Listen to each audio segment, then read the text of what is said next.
নমস্কার, good morning. কেমন আছো সবাই? আশা করি সবাই ভালো আছো, আমিও ভালো আছি।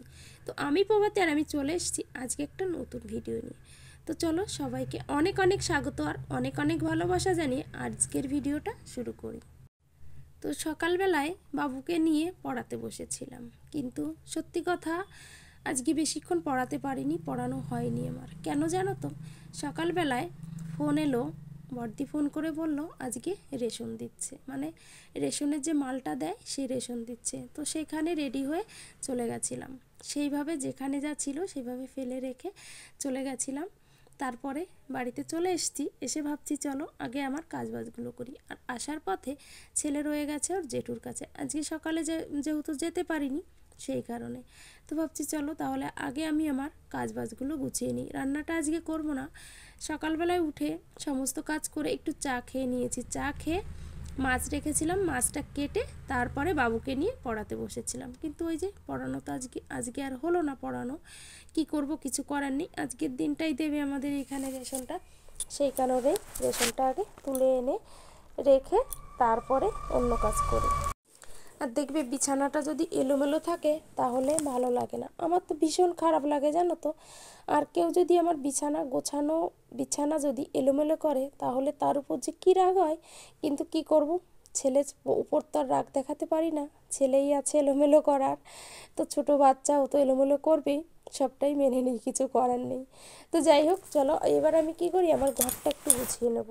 আমার ঘরের যে কিছু কাজ আছে সেই কাজগুলো গুছিয়ে নিয়ে তারপরে আমি রান্না করতে যাব। এখন আর রান্না করতে যাব না, একটু পরেই করব। ছেলেকে ভাত খাইয়ে দেবো, ওর বড় মা রান্না করেছে ওইখান থেকে। ভাবছি চলো আগে আমি আমার কাজবাজগুলো গুছিয়ে নিই, না হলে এই কাজবাজগুলো না হচ্ছে না করা, পড়েই থাকছে।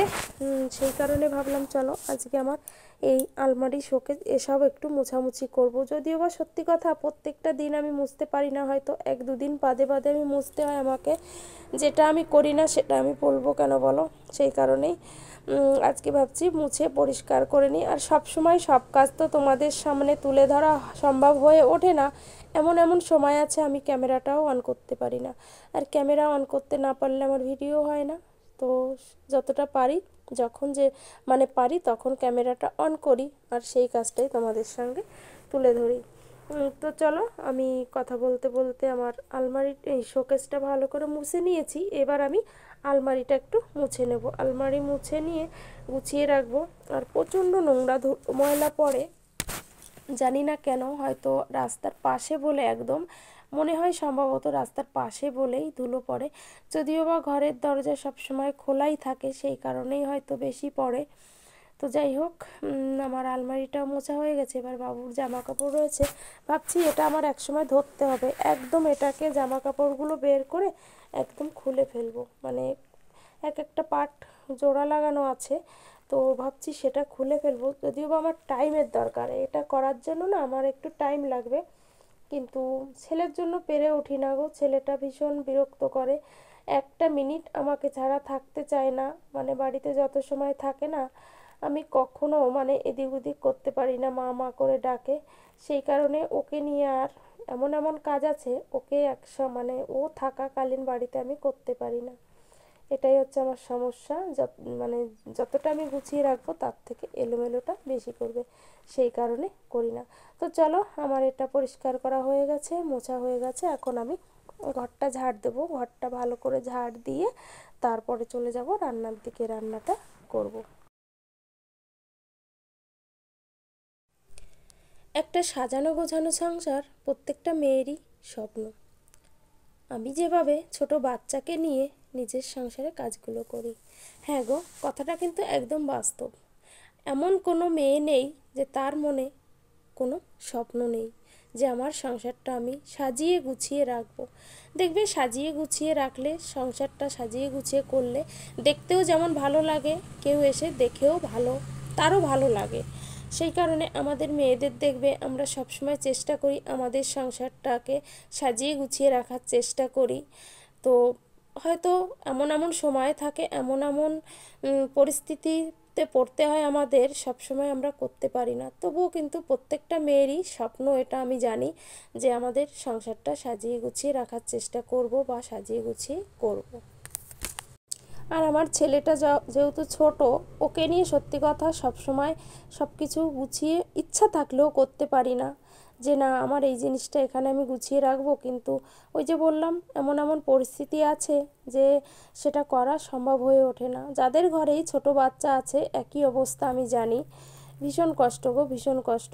তো যাই হোক দেখো, কথা বলতে বলতে এখন আমি রান্নাটা বসিয়ে দিচ্ছি। চালটা ভিজিয়ে রেখেছি আর এখানে মাছ রেখেছি সকালবেলা, চিংড়ি মাছ। আর এইগুলো যে কী মাছ বলে, মায়া, সমুদ্রের যে মায়া মাছ বলে হয়তো।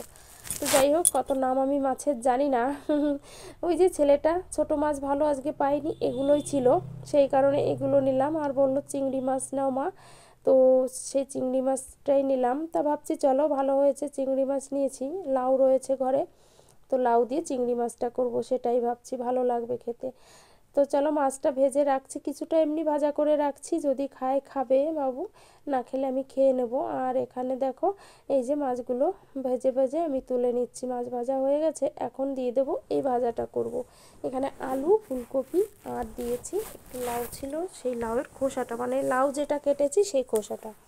তো এটা কিন্তু ভাজা খেতে আমার কাছে ভীষণ ভালো লাগে, লাউয়ের খোসা আলু পেঁয়াজ দিয়ে ভাজা সত্যি আমার ভীষণ ভালো লাগে, সেই কারণে আমি লাউয়ের খোসাটা ফেলি না, আমি গুছিয়ে রাখি, আমি ভাজা করে খাই। তো দেখো লাউটাও কেটে নিয়েছি, এই লাউ দিয়ে আলু দিয়ে একটা তরকারি করব।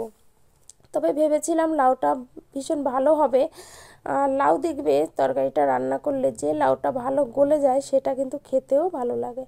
অবশ্য এখন শীতকালের যে লাউটা না, এই লাউটা ভালো হয় না, একটু শক্ত শক্ত কেমন থাকে, সেই কারণে দেখবে খেতেও তেমন ভালো লাগে না। তো আমি লাউটা না আনলেই বাজারের দিন ভালো হতো আমার, কেননা ভালো না লাউটা, এক কথায় ভালো না, আর ভালো গলেও নি, রান্না করেছি ভালো গলেনি, সেটাই বলছি। তো দেখো ভাজাটা আমি ভেজে নিয়েছি, আর এই দেখো লাউটা তো চিংড়ি মাছ দিয়ে করছি, আর কিছুটা ওই মাছও দিয়েছি, বাবুর জন্য তুলে রাখবো, তুলে রেখে তারপরে আমি লঙ্কাটা বেটে দেবো। তো চলো এখন রান্না কমপ্লিট, স্নান ধান করবো, পুজো করে তারপরে ভাতটা খাবো, তার আগে ভাতটা খাবো না। তো এখন চলে যাব স্নান করতে, আর বাবুকে এনেও স্নানটা করিয়ে দেব। তো চলো বাবুকে স্নানটা করিয়ে দিয়ে ভাতটা খাইয়ে দিয়ে তারপরে আমি স্নান করব। তারপর দেখো স্নান করে আমি পুজোর সেরে নিয়েছি, পুজোটা করে নিয়েছি, সেই আমার ঠাকুর ঘরটা, এটা দেখলে মনটা ভালো হয়ে যায়। ঠাকুরের যে আসনটা তোমাদের সঙ্গে একটু শেয়ার করলাম, এমন জিনিস দেখতে কার না ভালো লাগে বলো। তো চলো আমার পুজো হয়ে গেছে, এখন আমি পুজো করে কমপ্লিট তো হয়ে গেছে, এখন ভাতটা খাবো, খেয়ে তারপরে একটু রেস্ট নেব। আর কাজ অনেক বাকি আছে, অনেক বাকি আছে, কাজ করলে কাজের শেষ নেই আমরা জানি। আর যেহেতু শীতকাল, শীতকালে তো দৌড়ে পারাই যায় না সূর্যি মামার সঙ্গে। তো তারপর দেখো এখানে দুধ ছিল, দুদিনের দুধ, তো দুধটা খাওয়াচ্ছি না বাবুকে, ওই যে ঠান্ডার কারণেই খাওয়াচ্ছি না। তো খাওয়া দাওয়া করে অনেকটা সময় বসেছিলাম, এটা হচ্ছে একদম বিকালের দিকে ভিডিও। তো তারপরে দেখো এই যে ছানা করছি, ভাবছি দেখি কিছু একটা করব, ছানা করব, ছানা কেটে তারপরে কিছু একটা তৈরি করব। তো দেখো আমার ছানাটা পুরো রেডি, এখন আমি জলটা ঝরিয়ে নেব, ছানার জলটা ঝরিয়ে নিয়ে তারপরে কিছু বানাবো। আর জলটা ঝরাতে দেবো, আর কিছু সময় ঠান্ডা হবে, ছানাটা ঠান্ডা হওয়ার দরকার আছে, ঠান্ডা করে নিয়ে তারপরে করবো। তো চলো আমি জলটা ঝরিয়ে নিই। তো দেখো জলটা ঝরিয়ে নিয়েছি, জলটা ঝরিয়ে নিয়েছি, তো অনেকটা ছানা হয়েছে জানো, অনেকটা ছানা। তো ভেবেছিলাম যে অল্প ছানা, কিন্তু না, এখানে অনেকটা ছানা আছে, ভালোই হয়েছে ছানাটা। তো এবার আমি কি করব, এটা হচ্ছে চিনির গুঁড়ো, আমার করা ছিল, চিনির আগে একবার করেছিলাম আমি, এখানে ছানার ভাপা মিষ্টি করব, সেই কারণেই চিনির গুঁড়োটা ছিল ঘরে করা, একসঙ্গে অনেকটা করেছিলাম। তো আগেরবার করেছিলাম একদিন, তো সেইটাই ছিল। তো এখানে দেখো আমি এই মিষ্টিটা করব, ছানার ভাপা মিষ্টি, সামান্য এক চিমটি একটু লবণ দিলাম আমি, তাহলে টেস্টটা বেশ ভালো হবে, বেশি দিইনি।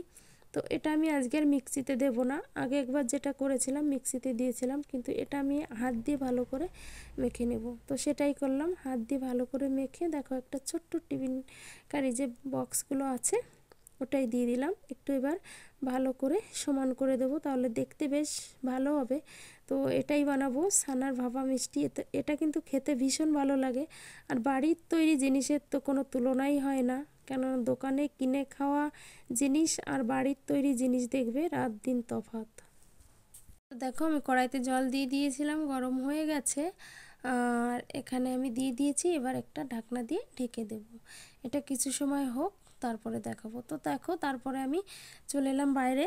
কি করব, একটু ধনিয়া ভিজিয়ে রেখেছিলাম, তো সেটা ভিজিয়ে রেখেছিলাম, জলটা ঝরিয়ে রেখেছিলাম। তো এবার ভাবছি এটা একটু দিয়ে দিই, বাড়িতে হলে পরে আমি খেতে পারবো, সেই কারণে অল্প করে একটু লাগাচ্ছি, দেখি হয় কি না আমাদের বাড়ির ধনে। তো সেটাই করছি, মানে দেখবো আর কি, দেখি গাছটা হয় কেমন হয়, দেখা যাক, অবশ্যই তোমাদের সঙ্গে শেয়ার করব। তো চলো আমি ওটাকে গ্যাসটা বন্ধ করে দিয়েছি, বন্ধ করে দিয়ে রেখে দিয়েছি, রেখে দিয়ে একটু ঠান্ডা হোক, তারপরে আমি তোমাদের দেখাচ্ছি যে আমার আজকের মিষ্টিগুলো কেমন হয়েছে আর কি। একটু জল দেবো, এবার জল দিয়ে রেখে দেবো, ব্যাস এভাবে থাকবে। তো দেখো এই যে ফাইনাল লুক। আমি আর তোমাদের একটা ভিডিও করেছিলাম, কিন্তু সেটা আর নেই, ফোনে ডিলিট হয়ে গেছে সম্ভবত। তো আমি প্লেটে নিয়ে নিয়েছি, দেখো কত সুন্দর হয়েছে। সত্যি কথা, বাড়ির জিনিস, বাড়িতে মানে যে কোনো জিনিস তৈরি করে খাওয়ার মজাটাই কিন্তু আলাদা। খুব সুন্দর হয়েছে, আগে পারতাম না, কখনো বানাইনি, কিন্তু এখন শিখে গেছি বলেই এই যে আমি দুবার এটা করলাম, বাড়িতেই তৈরি করলাম ভাপা মিষ্টি। এতে আমি কিচ্ছু দিইনি, শুধু ছানাটা আর চিনি, 1 চিমটি লবণ দিয়েছি, ব্যাস এটাই। কোনো বেকিং পাউডার বলো, বেকিং সোডা যাই বলো, আমি কিচ্ছু দিইনি। অনেকে অনেক কিছু দেয়। তো সত্যি খুব সুন্দর হয়েছে, খেতে যেমন টেস্ট হয়েছে, দারুণ হয়েছে। তোমরা চাইলে কিন্তু এভাবে বানিয়ে খেতে পারো, খুব সহজ এটা বানানো আমি মনে করি। তো চলো এখানেই ভিডিওটা শেষ করব। সবাই ভালো থেকো, সুস্থ থেকো, সাবধানে থেকো। আজকের মতো রাখছি, টাটা। এখন চলে যাব আমি সন্ধ্যা দিতে, ভিডিওটা এখানেই শেষ করব। চলো, বাবু খাচ্ছে, বাবুকে দিয়েছি, খাচ্ছে।